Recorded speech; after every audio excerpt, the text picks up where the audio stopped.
मित्रों नमस्कार, आप देख रहे हैं धर्मदृष्टि पत्रिका का यूट्यूब चैनल दस्तक मीडिया। मैं विनोद शुक्ल आज आपको ले चल रहा हूँ कैंची धाम, जहाँ दादा वृंदावन में बैठे थे और ये कैंची जाने की तैयारी कर रहे थे। महाराज जी ने कहा था, आपके पिताजी से कहा था, क्या कहा था सर, जब बताएं। पंडित आप कैंची में मिलेंगे, सबको लेके आओ कैंची, और 15 जून के बाद आना, 20 तारीख को आना। 20 ये तारीख बात है 15 जून 1972 की बात है। 72 की बात है। आप वृंदावन में थे और 15 जून को क्यों नहीं बुलाना चाह रहे थे, जब सब 15 जून को आते हैं। दादा ये क्या कारण, अजीब सा नहीं लगता आपको? हाँ, अजीब सा लगता है। हाँ। चूंकि उस समय 15 जून को इतनी भीड़ भी नहीं होती थी जी, लेकिन महत्व 15 जून का था जी। समझ में नहीं आया क्यों। महाराज जी की तो ऐसी चीजें होती हैं जो तर्क से परे। अब इसमें किसका हित था, क्या था, किसी अनहोनी को टाल रहे थे, ये महाराज जी जाने। सामान्य रूप से हम लोगों ने ये ले लिया, क्योंकि 15 जून के बाद व्यवस्थाएं अधिक सुचारू होंगी, तो महाराज जी ने इसलिए कहा है कि जिसे चैन से रह सको। मनुष्य अपने हिसाब से चीजों को इंटरप्रेट कर लेता है अपनी सुविधा अनुसार। लेकिन जो महत्व था 15 जून को, एक प्रश्न चिन्ह रह गया। महाराज जी ने 15 जून के और कह के 15 जून के बाद आना, तो उससे पहले पिताजी अनेक वर्षों से 15 जून को जा रहे थे पिताजी। तो फिर कैंची की पहली यात्रा शुरू होती है जी। अलीगढ़ से कासगंज पहुंची। कासगंज से उस समय छोटी वाली लाइन होती थी, बरेली होके ट्रेन पकड़ी, काठगोदाम पहुंचे।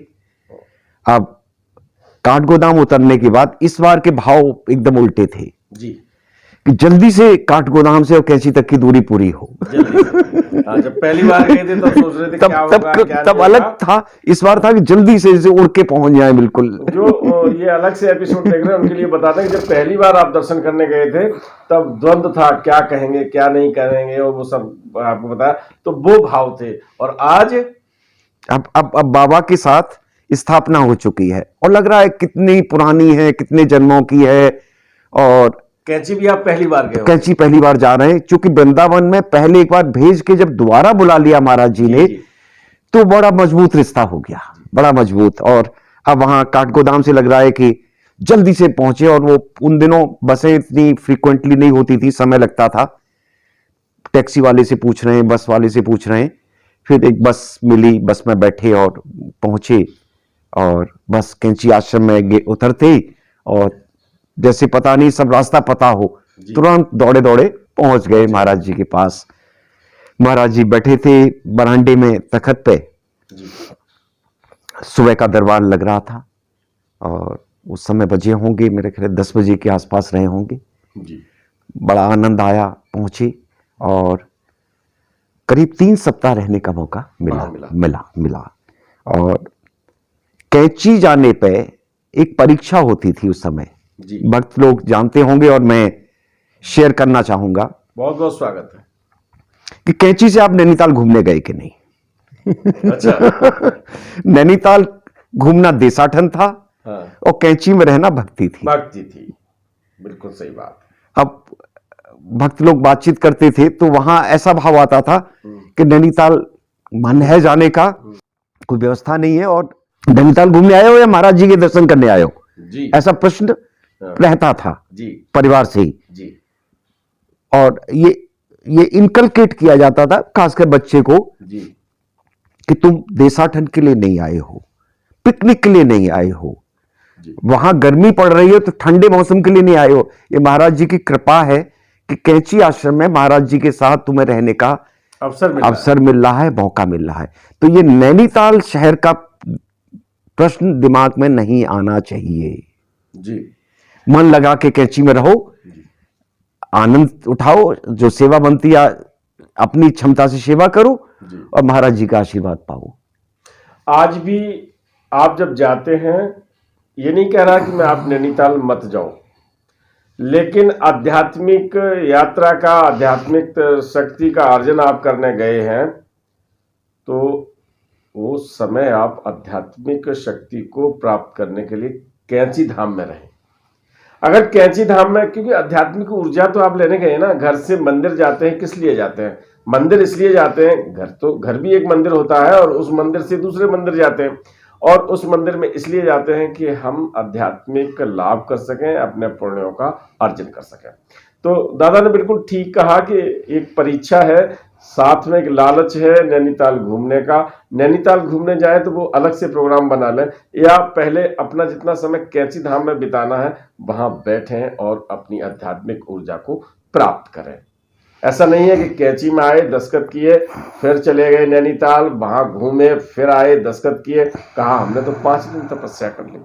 ठीक है ना, आपको बड़ा राज बता दिया दादा ने, वो चीज बता दी है।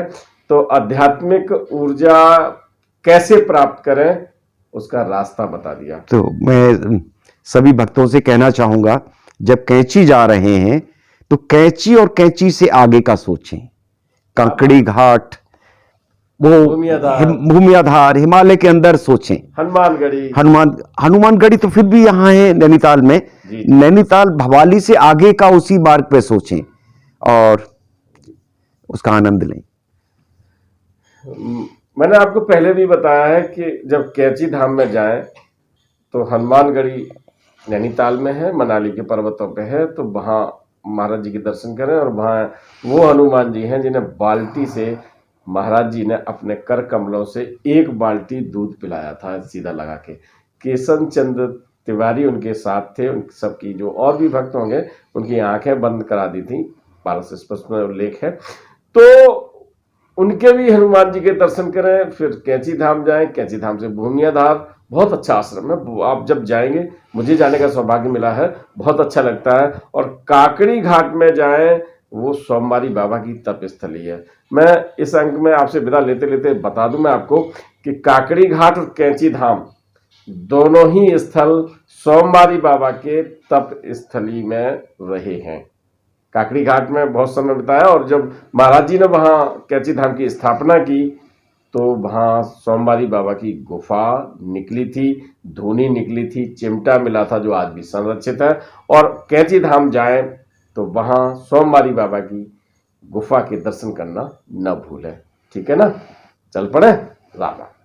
वीडियो पसंद आए तो लाइक कीजिए, शेयर कीजिए, सब्सक्राइब बटन पर क्लिक करके चैनल को सब्सक्राइब करें और बेल आइकन दबाना बिल्कुल ना भूलें, ताकि हमारे अपडेट वीडियो